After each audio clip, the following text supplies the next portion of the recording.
Welcome friends, welcome to our channel EPSR academy.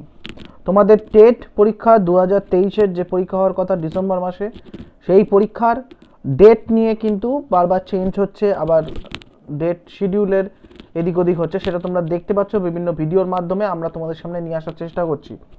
যদি কোনো রকমভাবে ডেট চেঞ্জ হয় পরীক্ষার ডেট, তাহলে অবশ্যই তোমাদের সামনে নিয়ে আসবো, সেটা আগে থেকেই আনবো, সেই সম্পর্কে তোমরা জানতে পারবে। আজকে যে বিষয়টা নিয়ে আলোচনা করব, টেট 2023-এর খুব গুরুত্বপূর্ণ একটি বিষয়।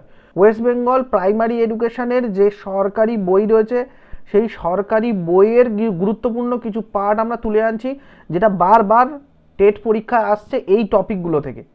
অর্থাৎ ইভিএসের এই পার্টগুলো তোমাদের বারবার ঘুরিয়ে ফিরিয়ে দেয়, সুতরাং এই পার্টগুলো তোমাদের জানা প্রয়োজন, বোঝা প্রয়োজন। দেখো, এখানে বেশ কিছু, পুরো আমরা ডিটেলসে যাব না, কারণ এখানে পুরো লেন্দি একটা বিষয়, পুরো থরলি পড়া মুশকিল। তোমাদের অল্প সময়ের জন্য বেশ মূলত যে টপিকগুলো, সেইগুলো আমি তোমাদের সামনে রাখার চেষ্টা করছি আমরা। দেখো, এখানে হাড় বা অস্থি এবং জোড় হলো সন্ধি। এখানে দেখো এই পার্টটা, দেখো খুব ইম্পর্টেন্ট এই পার্টটা তোমাদেরকে আমরা দেখানোর চেষ্টা করছি। যেটা হাড় হলো অস্থি আর জোড় হলো সন্ধি। হাড়ের জোড়কে বলে অস্থি, হাড়ের জোড়কে বলে অস্থি সন্ধি। সারা গায়ে কোথায় কোথায় অস্থি সন্ধি আছে, শরীরে হাত দিয়ে তার নরকঙ্কাল ছবি দেখে বোঝার চেষ্টা করো। নরকঙ্কাল ছবি দেখে আমরা কি বোঝার চেষ্টা করব? দেখো, আমাদের শরীরে বিভিন্ন জায়গায় বিভিন্ন রকম হাড় আছে, সেই হাড়গুলোর বিভিন্ন নাম আছে। এটা কিন্তু আমাদের জানা প্রয়োজন, বিশেষত প্রাইমারি স্কুল টিচারের নিয়োগের ক্ষেত্রে, সেটা ইন্টারভিউর ক্ষেত্রেও অনেক সময় প্রশ্ন দেয়, বা তোমাদের টেট পরীক্ষার ক্ষেত্রেও এসে থাকে। সুতরাং কনুই থেকে আমরা দেখো ফার্স্ট পার্টটা দেখব, যেটা কনুই থেকে কবজি পর্যন্ত, এটাকে আলনা আর রেডিয়াস বলা হয়। অর্থাৎ কনুই থেকে কবজি, ভালো করে বোঝার চেষ্টা করো, কনুই থেকে কবজি, এই কনুই থেকে কবজির যে হাড়টা, এটাকে আলনা আর রেডিয়াস বলা হচ্ছে।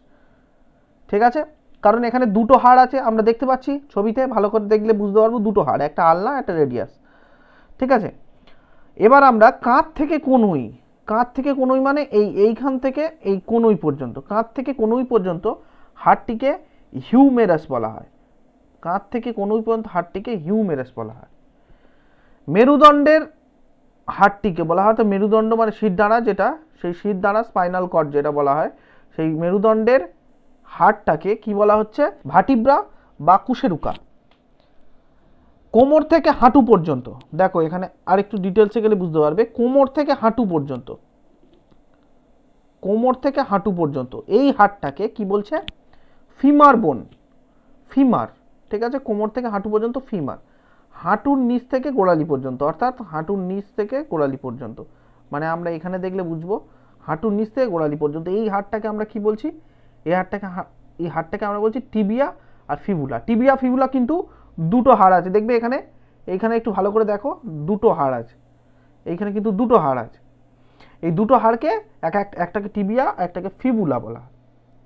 ঠিক একই রকমভাবে আমরা হাতের, অর্থাৎ কনুই থেকে কবজি পর্যন্ত এই হাড়টাকে রেডিয়াস ও আল্লা বলা হচ্ছে, দুটো হাড় আছে।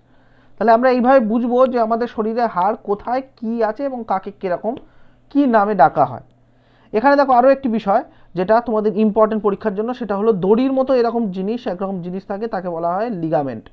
লিগামেন্ট কাঁধ, কোমর, হাত ও পায়ের অস্থিসন্ধির মাঝখানে এরকম হরহরে তরল থাকে একটা।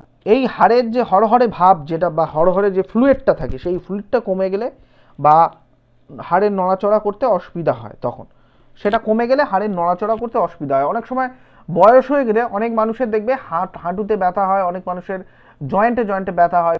বেশিরভাগ ক্ষেত্রে হয় জয়েন্টগুলোতে যে ফ্লুইড থাকে, সেই ফ্লুইডটা নষ্ট হয়ে যায় বা ফ্লুইডটা শেষ হয়ে যায় বা শুকিয়ে যায়, সেই কারণে হাড়ের ঘর্ষণটা বেশি হয়, যে কারণে আমাদের হাঁটুর গাঁটে গাঁটে বা জয়েন্টে জয়েন্টে ব্যথা হয়ে থাকে।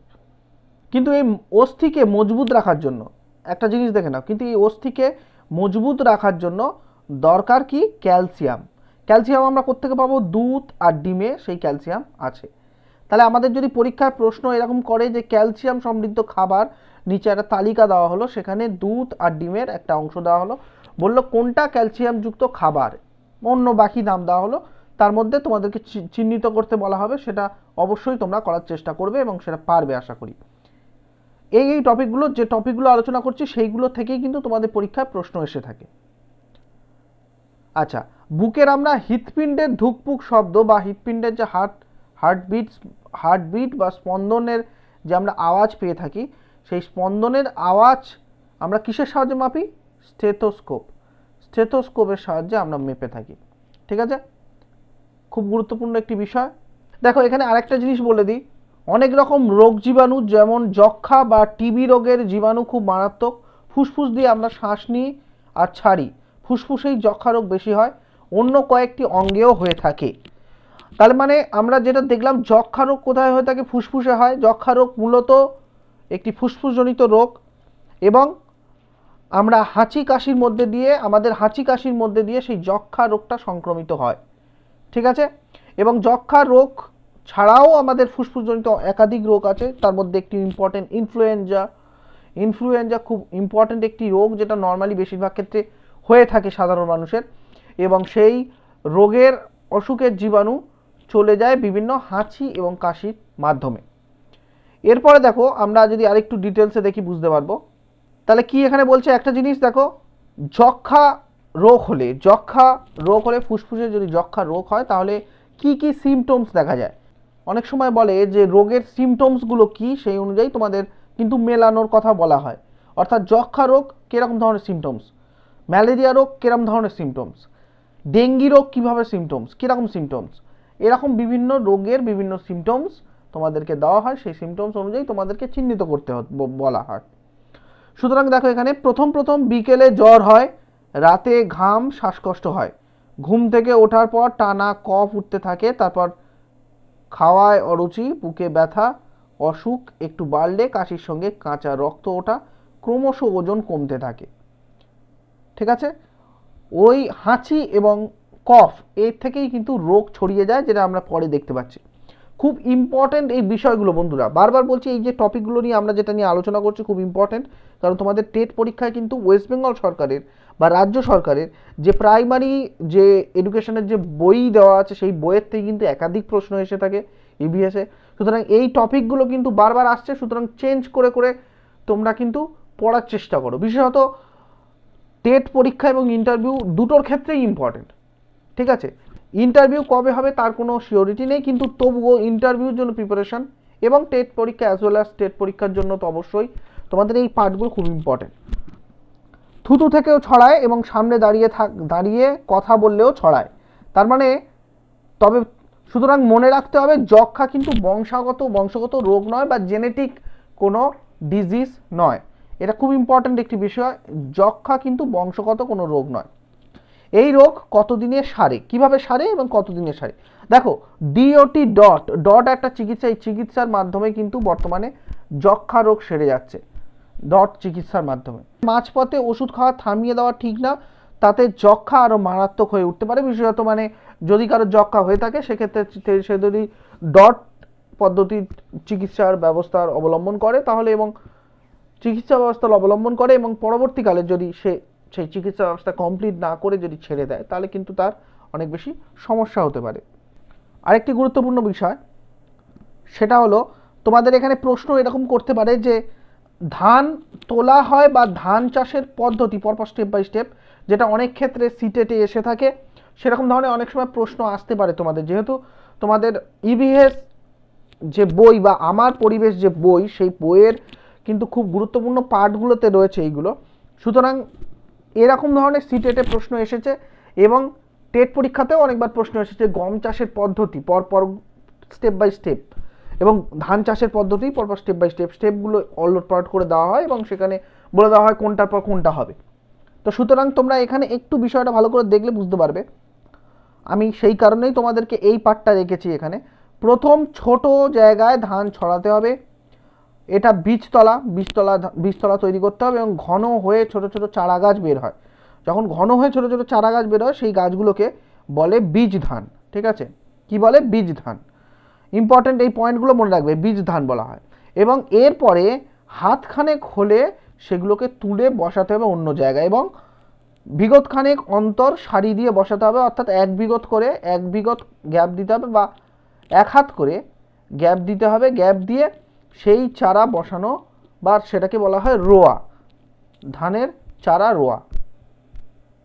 ঠিক আছে, খুব ইম্পর্ট্যান্ট একটি বিষয়। আরেকটা গুরুত্বপূর্ণ বিষয় দেখো, জলাভূমি।